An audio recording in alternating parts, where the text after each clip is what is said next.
네, 안녕하세요. 행정법률 전문사무소 승명여사입니다. 두 번째 원래 영상을 촬영을 했는데 음량이 안 들어가서 새로 촬영을 했거든요. 아무튼 불편을 드려서 죄송합니다. 제가 유튜브가 막 편집을 안 하고 그냥 바로 올리는 거라 가지고 좀 죄송합니다. 오늘은 이제 카페에 대해서 설명을 한번 하려고 해요. 그러니까 단체가 행정사 업무 중에서 단체 설립이 있어요. 그러니까 크게 보면 영리법인, 비영리법인 있고요. 그 다음에 단체라 또 보는 단체로 보는 뭐 법인으로 보는 단체, 뭐 임의단체라고 하는데, 상법상 법인은 뭐 주식회사, 그 유한회사, 유한책임회사, 뭐 합자회사 한 명회사 이렇게 있고, 이거는 이제 상법상은 이제 법무사님들이나 변호사님들이 하시는 거고, 저희가 하는 거는 이제 민법상의 법인 설립이죠. 사단법인이나 뭐 그다음에 재단법인, 뭐 사회복지법인, 비영리성을 추구하는 법인들은 이제 행정사 업무들을 하는데, 임의단체라는 것이 있습니다. 이게 뭐냐면 그 농구 동호회나 배드민턴 동호회, 아니면은 뭐 동창회나 뭐 부녀회, 뭐 상가 번영회, 이런 분들은 수익 사업을 하지 않기 때문에 그냥 단체 명의 통장이 필요한 경우에 이제 임의단체를 설립을 합니다. 세무서 가셔가지고 정관 제출하시고 총액 의사록 제출하시면 이제 고유번호증이 나와요. 그걸 은행에 가셔가지고 이제 단체가 성립이 됐고, 이제 법인으로 보는 단체, 개인으로 보는 단체로 하시면 안 됩니다. 개인으로 보는 단체로 하시면 대표 바뀔 때마다 새로 설립하셔야 되는데, 법인으로 보는 단체를 설립하시면 대표 바뀔 때마다 총회 거치고 총회 의사록 제출하시면 대표 명의 가능한데, 하여튼 이런 것들이 있어요. 근데 단체는 사단법인이야 뭐 법인으로 보는 단체는 주식회 상법에 대한 법인은 상법에 들어가요. 민법에서 따른 법인으로 보는 단체, 그러니까 단체는, 법인은 민법에 기본적으로 의율을 받게 돼 있어요. 근데 그 앞에 나아가서도 제일 중요한 건 정관이라는 게 있습니다. 정관은 사회 상규에 반하지 않은 행위나 불법적인 행위가 아니면 정관은 대부분 인정이 됩니다. 네. 그리고 모든 활동은 그 정관에 따라서 이루어져야 돼요. 그게 단체입니다. 그 아시겠죠? 요걸 한번 생각을 하시고 들으셔야 돼요. 근데 문제는 뭐냐면, 우리가 네이버 카페가 있어요. 네이버 카페. 저도 네이버 카페 활동을 하는데, 자, 이 네이버 카페의 주인은 누굴까요? 여러분들 고민해 보세요. 이 네이버 카페는 주인은 누굴까요? 당연히 제 혼자서 하는 카페면 제가 올리고 싶을 때 올리고 사람들 와서 구경을 하는 거예요. 유튜브는 마찬가지로 내가 컨텐츠를 제작을 해서 그러니까 시청자분들이 보시는 거잖아요. 그럼 이 소유권 제 거예요. 맞죠? 여러분들이 만들어 가시는 게 아니잖아요. 이 기여는 다 제가 하는 거예요. 근데 카페는 달라요. 이 카페 지금 제가 하는 이제 신저부신이라고, 네, 신발은 저렴하게 부상 없이 신자, 이런 신저부신인데, 이 카페 주인은 누구예요? 운영자인가요? 운영자는 소유권은 가지고 있겠죠. 왜냐하면 명의가 그렇기 때문에. 그런데 이 카페에서 생산되는 모든 컨텐츠들은 회원들이 가지고 있어요. 회원들이 만들어가는 거예요. 그러면 이거는 소유권을 떠나서, 일단 카페도 회사에서 하는 게 아닌 개인이 만들어서 친목으로 하는 거면 그 소유권을 주장할 수가 없는 것 같아요. 제가 볼 때는. 그 대신 이제 그 명의 자체는 개인 명의로 가입을 했기 때문에 소유권 일정 부분 주장을 할 수는 있겠지만, 근데 제 개인적인 생각에선 그래요. 친목으로 만들어졌고 비영리로 친목 모임이면 회원 여러분들께서 만들어 가는 거잖아요, 우리가. 근데 그게 아니고 내 일방적인 권리를 주장한다면 이 카페는 안 되겠죠. 그렇게 할 거면 애초부터 영리 사업을 시작해야죠. 네이버 카페에도 그래요. 카페에 보면, 여기 카페홈에 보시면 공정거래 관한 내용이 나와요. 상업활동 시에 준수하실 사항, 요렇게 표시를 해야 됩니다. 네. 근데 그거 없이 애초부터 카페 자체가 우리가 친목 모임으로 시작한 거면 친목 모임으로 끝이 나야죠. 근데 간혹 가다가 운영자들이 협찬받은 제품을 개인이 쓰거나 협찬받은 제품을 환전해가지고 써요. 현금화 시켜요. 회계 부정이죠. 횡령이죠. 네. 그 협찬은 카페 운영자한테 들어가는 게 아닙니다. 운영자를 보고 주는 게 아니잖아요. 왜냐면 이 카페 회원 수는 곧 돈이에요. 이 카페가 매매되는 거 아시죠? 이 카페가 매매된다는 게 커피숍 매매된다는 게 아니라 이 카페 회원 한 명당 몇 억씩, 그러니까 몇 천만 명이면 몇 천만 원, 몇 억이 왔다 갔다 하는 거예요. 뭐 어떤 유튜버는 자기 유튜버 채널을 50억에 팔아요. 그런 것처럼 이 카페도 회원 수에 따라서, 활성화에 따라서 돈을 받습니다. 네. 그렇게 되는 거예요. 이 카페가 이 플랫폼이잖아요. 거대한 플랫폼인 거예요. 근데 거기에서 운영자가 이 회원들의 모이면서 회원들의 노력으로 이루어진 카페를 운영자 혼자서 결정한다? 이럴 때면 어떻게 되냐면 문제가 발생합니다. 자, 다시 말씀드리면 카페는 친목단체입니다. 내가 영리로 설립한 거면 당연히 회사 소유고 회사에서 상업적으로 이용할 수 있는데 그 외적으로 친목으로 되는 거면 친목단체고 친목단체는 비영리입니다. 누구의 소유도 주장할 수 없죠. 대표는 정관에 의해서 절차에 의해서 총회를 거쳐서 합법적인 절차와 방식으로 총회를 거치고 운영자가 선발이 돼야 되는 거예요. 자, 이거 염두에서 한번 보실게요. 네이버 카페 소유권이라 치면은 막 나와요. 카페를 매매합니다. 그래서 2020년에 무슨 일이 있었냐면 1만 회원의 동의 없이 일방적인 영리 전환, 개인 소유화 논란이 드는 거죠. 이러한 일들은 계속 발생을 하는 겁니다. 자, 뭐냐면 지금 어떻게 되는지 모르겠는데 비영리 카페 아까 말씀드렸죠. 카페는 비영리입니다. 상업적 활동을 하면 법인 전환을 해야 되고 법인 표시를 해야 됩니다. 사업자 표시를 하셔야 돼요. 그리고 이런 지금 나오는 이 카페도 그렇고 지금 제가 활동하는 신저부신도 회원들이 모여서 비영리를 추구하는 거지 영리를 추구하는 게 아니죠. 근데 문제는 뭐냐면 뜬금없이 회원 동의 없이 통시 판매업 신고하고 영리 사업자 등록을 해버리네요. 운영자가. 이건 뭐지? 그러니까 회원들은 뜬금없죠. 왜 너희는 내 동의 없이 그러니까 회원들의 동의 없이 운영자는 왜 임의로 사업자 등록하고 통신 판매하나요? 물어보는 거죠. 당황스럽죠. 회원들은. 이거 뭐야 이거. 그래서 운영자의 변명이 더 웃깁니다. 웃기다는 게 아니고 더 불을 지핍니다. 인터넷 판매하면 통신 판매 신고법에 따라서 해야 되고 그다음에 또 세금도 내야 되기 때문에 사업자 등록 진행했습니다. 투명하게 세금 내겠습니다. 라고 하는데 문제가 이게 아니잖아요. 회원들끼리 만들어서 하는 건데 왜 당신 사유화 시키는 거야? 그게 맹점인데 여기서는 자꾸 헛소리를 는 거예요. 운영자는 해야 되는데 그럼 해야 되냐? 그래, 그럼 그 수익 어떡할 거야? 라고 묻는 거죠. 그리고 지난 몇 년간 나는 누구보다 카페 앞에서 헌신했고 광고나 입점 업체 없이 혼자 꾸려왔습니다. 그래서 너무 힘들었습니다. 그래서 새로운 매니저 공고를 냈으니까 지원하는 사람이 아무도 없었습니다. 너무 힘들었어요. 라고 얘기를 하는데 왜 안 할까요? 카페 회원들 매니저를 그러니까 이 사람 운영자는 비영리 단체이기 때문에 하는 수고에 대해서는 헌신과 봉사는 무료입니다. 무료 봉사예요, 말 그대로. 그 대신 우리가 테니스 동호회도 마찬가지든 축구 조기 축구에도 마찬가지든 운영자가 되면 그래도 고생한다고 매달 조금씩 찬조를 해요. 뭐 커피 상품권이나 뭐 상품권 10만 원씩 하잖아요. 그런 식으로 받아가야 되는 거지. 그걸 안 주니까는 새로운 스텝이 올라갈 필요가 없죠. 내 시간 내가 들어서 하는데 그 정도 되면 최소한의 그걸 받아야죠. 이거는 국룰이잖아요, 사실은. 동호회 운영의 규정이고 매너고 운영자 열심히 하면은 당연히 그에 맞는 활동비를 줘야 되는 건데 그걸 안 주니까 그런 거죠. 음. 그러면서 향후 카페는 순수 커뮤니티 기조를 지금처럼 유지하고 안 되겠죠? 최우선으로 회원에게 돌아가는 혜택이고 회원들이 이익 창출 수단을 보지 않겠다. 사실 처음엔 다 그렇게 하죠. 이렇게 되면 또 사고라들잖아요. 커뮤니티가 활발한 커뮤니티일수록 게시글에 빨리 묻혀요. 네. 그럼 이런 논란도 금방 사라지거든요, 사실은. 그러니까 그런 걸 노리는 거죠, 이 운영자는. 노렸던 거겠죠? 확답을 할 수 없으니까 제가 그분이 아니니까. 그래서 좀 그렇습니다. 그래서 뭐 명예훼손 또 하고요. 명예훼손을 해서 고발도 하고요. 근데 갑자기 영업방해도 추가를 하겠다 그러고요. 네. 그러니까 당스러운 거죠. 여기 사업장이라는 거죠. 이때까지 나는 커뮤니티로서 했는데 갑자기 사업을 하겠다는 거는 공구를 하겠다. 그러면 할 이유가 없는 거 이분들은 이 회원분들은 나는 그냥 이런 나 올라오는 내용이 즐거웠고 보는 게 글이 즐거웠던 거지 내가 너 사업하는데 내가 들어와서 놀아줄 이유가 없다는 거죠. 네. 그러니까 삭제도 하고요. 네.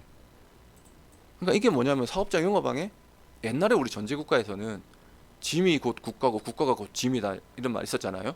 내가 곧 이 나라다 이러면서 뭐 드라마 같은 데 보면 내가 곧 이 회사야 회사가 곧 나야 누가 해 이렇게 하면서 이렇게 친목 단체에 들어오는 협찬품들을 개인적으로 이용을 하시면 이것도 업무상 횡령이나 배임으로 처벌받을 수 있습니다. 네, 업무상까지는 뭐 업무에 대한 개념 자체가 일반적으로 단순적으로 반복되는 사무라고 하는데 이게 영업 업무상으로 들어갈지 모르겠지만 일단 횡령이나 배임으로 처벌받을 수 있는 부분이에요. 네. 근데 그런 분 많잖아요, 사실은. 친목으로 들어해서 업체에서 협찬해 주는 게 내가 운영자를 보고 주는 거 절대 아니잖아요, 우리가 협찬 들어가는 게. 그냥 그 단체 사람들한테 내 브랜드를 홍보하기 위해서 들은 것이. 근데 운영자가 이건 내가 만든 거니까 내가 카페고 카페가 나다 이러면서 내가 마음대로 선물 받아가지고 회원들한테 풀지도 않고 내가 쓰고 그 중에 몇 개만 돌리고 그것도 마치 친한 분들한테만 인심스틸 돌리고 고가의 물품 받으면 팔아가지고 환전해서 개인 사비로 운영하고. 네, 그렇죠. 네, 이거 참 답답한 거예요. 네, 카페 탈퇴도 시키고 막 해요. 보시면은 뭐 탈퇴도 뭐 예, 강제 탈퇴시키면 많이 안 되죠. 아까 말씀드린 것처럼 단체는 정관이 있어요. 정관이 있고 정관에는 회원 가입과 탈퇴에 대한 규정이 있고요. 적법한 절차, 그러니까 정관은 적법한 절차와 방식의 총회를 통해서 정관이 이제 규정이 되는 거고 그 규정은 정관은 지켜야 되는 거예요. 근데 그 정관이 없는 내용을 하면 무효가 되는 거예요. 뭐 예를 들어서 아까 설명 계속 드리겠지만 이건 다른 판례인데 이제 회사에서 하는 거예요. 예를 들어서 승무에서 제가 카페를 만들었어요. 그래서 제가 직원이고 거기서 운영을 했어요. 그렇게 해서 내가 카페를 운영하다가 제가 퇴사하면서 그거를 어차피 내 명이니까 들고 나가요. 내 명인데 내가 어떻게 내 거잖아 라고 하는데 대부분 달라요. 어. 항소심 재판은 달랐어요. 어. 그래서 회사의 비용과 노력이 들어간 점이 고려되면 운영은 비록 직원이 했지만 그거는 회사께 맞다라는 거죠. 예, 그건 맞아요. 내가 처음부터 예를 들어서 뭐 승무라고 밝히고 우리 회사로 밝히고 운영을 했고 그 상황에서 자연스럽게 커뮤니티가 생성이 되고 했으면 그 소유권은 당연히 회사에 귀속되는 게 맞아요. 이건 판례도 그렇고 단지 그 내 사업장 안에서 회원분들 중에서 양질의 정보를 올리시는 건 감사한 거고 그래서 활동왕을 선정해서 선물 드리는 거 이런 것들은 회사에서 영업 차원에서 하는 건데 애초부터 하려면 그렇게 해야 된다는 거죠. 그게 아니고 순수 커뮤니티라고 표방을 해놓고 어느 순간 내 개인 사익만 챙겨가고 배너 올라오는 돈, 협찬 들어온 물품, 운영자가 다 착복시키고 회원들한테 써라고 준 걸 특정 유저들한테만 친한 사람들한테 주는 것들은 사실 법적인 문제의 소지가 많아요. 그러니까 이런 것처럼 지금처럼 애초부터 회사가 운영을 했으면 할 말이 없어요. 회사에서 운영한 거고 회사에서 어쨌든 한 건데 근데 개인이 운영해서 처음부터 친목으로 시작했는데 그거를 개인 사유화시키고 하는 것들은 문제가 많죠. 이 관련해서 이제 뭐 좀 과거 그거긴 하지만 그 법률 사무소에서 올라온 거 보면 아까 제가 설명드린 것처럼 커뮤니티예요. 네, 그냥 친목이에요. 말 그대로 친목. 영리를 추구하는 게 아니에요. 영리를 추구하는 게 뭐냐면 수익 사업을 해가지고 그 수익을 배당을 하는 거예요. 주식회사처럼 주주면 그 수익에 한 주에 뭐 350원, 580원씩 이렇게 배당을 하는 건데 비영리 친목 단체는 수익을 계속 복지로 돌린다는 거예요. 환원하는 거예요. 내 활동비는 받아가요, 당연히. 비영리 단체 사단법인, 재단법인 그 이사 돈 월급 받잖아요. 그런 것처럼 받아가는 건 상관없는데 그 외 잉여 수익을 다시 배당을 하냐 안 하냐의 문제인데 친목 단체잖아요. 들어오는 거 내가 활동비는 받을 수 있어요. 운영자가 스태프들이 고생하잖아요. 그거는 그거 안 주고 일시킬 수는 없잖아요. 그럼 누가 스텝 하려고 해요? 어. 그래서 이것도 이렇게 하는 거죠. 그것 때문에 사람들이 커뮤니티 찾는 건데 어느 순간 변질이 되는 거예요. 처음 할 때 운영할 때는 옆집 언니 뭐 후들근한 옆집 아저씨처럼 하다가 커뮤니티가 잘 되고 되니 협찬 계속 들어오니까 어느 순간 이사를 가고 차가 레이에서 뭐 모닝에서 BMW 뭐 5 시리즈로 바뀌고 뭐 벤츠로 바뀌고 뭐 볼보로 V60으로 바뀌는 상황이 발생하는 가방이 옛날에는 뭐 그런 뭐 중저가 브랜드였으면 갑자기 샤넬 뭐 구찌가 되는 거 에르메스 막 되는 거죠.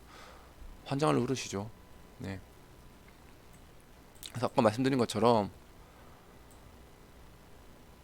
일단은 카페 그러니까 판단 법원에서도 그런 글에 대한 삭제 여부는 카페 대표자에게 있는 거예요. 어쨌든 사적 자치거든요. 우리 공법 있잖아요. 뭐 그런 형법이나 뭐 행정법들은 공적인 분야를 규율하는 법령이지만 모든 사람 대인 관계까지는 법이 들어올 수는 없어요. 그래서 사적 자치를 허용을 해줘요. 근데 그 사적 자치는 적법한 절차와 방식에 의해야 되고 그리고 불법이 아니어야 되고 애초부터 불법적인 내용이 아니어야 되고 사회 상규의 일반인 관념에 반하지 않아야 되는 거죠. 내가 범죄단체를 위해서 카페를 만들었다? 범죄를 하지 않았지만 그 목적이 애초부터 불법이기 때문에 그거는 정관의 효력이 규정이 없는 거예요. 그런 것처럼. 네. 그래서 사회적인 상당성을 벗어나지 않는 경우는 어쨌든 뭐 대표자의 운영을 이렇게 인정해 주는 거죠. 근데 대규모 카페 같은 경우에는 회칙이 있죠. 그러니까 저희가 활동하는 카페도 회칙이 있습니다. 신저부신도 거기에서 애초부터 처음부터 정관을 만들고 그 정관에 따라서 회장을 선출하고 임원진을 구성하고 회원이 되는 거예요. 그 회원들은 준회원이든 뭐 회원에 따라 다르겠지만 준회원 같은 경우에는 뭐 총회 투표권이 없다고 해도 정회원은 총회를 거쳐서 전체 모임이죠. 전체 투표를 거쳐서 운영진을 선발할 수 있고 그런 그 선발할 수 있고 해산도 할 수 있고 뭐 감사 요청을 할 수 있고 그런 것들이에요. 그러니까 그런 것처럼 의사결정 기구인 총회와 대표자 운영진 집행기구까지 두면서 운영을 해야 되는 게 맞아요. 그래서 처음부터 카페를 하신다는 생각이 있다고 하시면 커뮤니티 하시겠다고 하시면 처음에는 이렇게 그냥 샤부작 아시는 분들끼리 하시면 돼요. 근데 어느 정도 체계가 잡히면 법인 설립을 하라는 거예요. 민간단체 설립. 안 돼도 고유번호증 받아서 통장 만드시고 비영리 민간단체, 비영리 법인 임의단체라도 만드셔가지고 좀 투명성 있게 해야 되는 거예요. 그래야지 정관도 나오고 그 정관에 따라서 민주적인 절차가 되는 거죠. 네. 그렇게 있는데 대표자가 특별한 사유 없이 회원들을 임의 탈퇴시키는 건 절차상 하자라고 보고 무효라 볼 여지가 상당하죠. 정관에는 그러니까 회원에 대한 조항이 있어요. 보통 4호나 5호에 있는데 5조에 있는데 제4호 회원의 탈퇴 및 임면에 그러니까 회원 탈퇴에 대한 규정 뭐 이렇게 있는데 뭐 회원 가입은 뭐 회원 가입하고 뭐 회원 신청서를 내므로써 가입이 된다. 탈퇴는 뭐 제명 사유 뭐 품위 손상 뭐 이런 식으로 있거든요. 그렇게 해야지 그 절차에 따라 되는 거죠. 근데 대표자가 나한테 반대하는 세력이고 나를 깐다 그래서 탈퇴시키면 안 된다는 거죠. 결론은. 그럼 진짜 소송 가는 거예요. 그러니까 종친회 같은 데도 있잖아요. 선산 팔아야 그러니까 종친회도 단체죠. 임의단체로 보는 거예요. 비법인 사단으로 보는데 법인격이 보통 있다고 부여를 하고 있긴 해요. 근데 거기서도 했는데 답 안 나와가지고 혼자 종친 회장이 마음대로 하니까는 종친 회원분들께서 법원 가서 가처분 신청 받아오잖아요. 그래서 법원에서 그러면 뭐라고 해요? 이거는 적법한 절차와 방식에 따르지 않았다. 정관에 따르지 않았다. 무효다. 다시 해라. 백. 그렇게 되는 거예요. 예. 아무튼 그렇습니다. 예, 지금 뭐 제가 알기로도 그런 카페가 많은 걸로 알고 있어요. 현재는 제가 알기로도 그런 카페가 많은 걸로 알고 있고 그것 때문에 막 소갈이 하시는 분도 많은데 어 친목이잖아요. 우리가 친목이면 친목답게 가야 된다고 생각을 해요. 예, 그게 뭐 들어오는 수익? 당연히 운영진은 보상을 받아야죠. 스태프들은 보상을 받아야죠. 고생하시잖아요. 하루 종일 카페 매달려가지고 글 삭제하고 응대도 하고 막 정신병 걸릴 정도로 그 정도로 저희가 15명 저도 이제 농구 동호회에서 20명 정도 되는 것으로 친목 담당을 하고 있는데 미쳐요. 한번 사고 일어나면 막 저한테 전화 오고 뭐 되는데 몇만 명 운영하는 커뮤니티 카페 회원들이 있는 카페는 당연히 운영진이 그만 합당한 보상을 받아야죠. 근데 그 보상을 해주지 말라는 말이 아닙니다. 저는 당연히 정관에 규정이 돼 있고 별지로 해가지고 운영진에 대한 활동비에 대한 의결이 있어야 되고 그 외적으로 들어오는 수익들은 투명하게 해야죠. 그래서 임의단체 설립해서 고유번호증 받아서 통장 만들고 투명하게 해야 되죠. 친목으로 시작했는데 이게 결국은 나중에 운영진이 사익으로 가서 그렇게 해서 개인 사업자를 등록을 했네? 그럼 어떻게 돼요? 아까 말씀드렸던 계룡시에 있던 그 카페처럼 분란이 되고 분리가 되죠. 시간이 알아서 해결해 줄 거라고 생각하지만 한번 생각된 반목은 결국은 카페가 망해요. 그럼 많잖아요. 아시잖아요. 배드민턴 카페 회장, 구회장과 신임 회장이 붙어가지고 결국 나눠져가지고 이것도 안 되고 저것도 안 돼서 인원이 생명인 카페에서 결국은 나눠서 가면 이 카페도 죽고 저 카페도 죽는 거예요. 제일 좋은 거는 어쨌든 민주적인 절차와 회원들의 요구를 받아서 민주적인 방식으로 해야 되는데 그게 안 된다고 하면 사실 이런 분쟁이 발생할 수밖에 없어요. 그래서 뭐 제가 오늘 드리는 말씀은 아까 그 게시글에 보셨던 뭐 뉴스에 그걸 저격하는 게 아닙니다. 절대 오해하시면 안 돼요. 이거 듣고 뭐 누구 그거 하는 거 아닌가? 전 몰라요. 저는 이제 이런 이슈가 있어서 제가 이런 자문을 받아가지고 답변을 드리는 거지. 절대 그런 오해하시면 안 되고 뭐 특정 사건이나 뭐 특정 카페나 뭐 특정 회원이나 뭐 특정 기사나 이런 거 아무 오해하시면 없게 했으면 좋겠습니다. 아무튼 뭐 친목 모임 하시고 이렇게 하실 때 가장 기본은 어쨌든 민주적인 절차와 방식으로 총회를 거쳐서 이사진이 구성이 되고 운영진이 구성이 되고 이렇게 해야 되는 거고, 그 기초는 시발점은 단체 설립이에요. 결국은 그 단체가 이름이 있어야 되고 정관이 있어야 되고 그 상태에서 활동을 해야 되지, 처음엔 친목으로 하더라도 나중에 덩치가 커지면 결국은 이익이 수반될 거고 그 이익으로 인해서 갈라질 수밖에 없어요. 그럴수록 전 당부드리고 싶은 건 초심을 잃지 마시고, 운영하시는 분들께서는 초심 잃지 마시고 좀 힘들더라도, 정말 힘들면 그냥 쿨하게 양도양수 하세요. 양도 팔아라는 게 아니고 다른 운영진, 이기 운영진 투표를 통해서 하시고, 또 그렇게 하시고 그 각서 쓰셔야죠. 계약서 쓰셔야죠. 절대로 돈을 받고 팔지 않겠다. 다음번 뭔가 정관에도 정해야 되겠죠. 정관에 임원의 임면의 과정에서 통일을 거쳐서 1년에 연임을 2회까지 할 수 있다. 뭐 그런 식으로 저희가 다 만들어 드리거든요.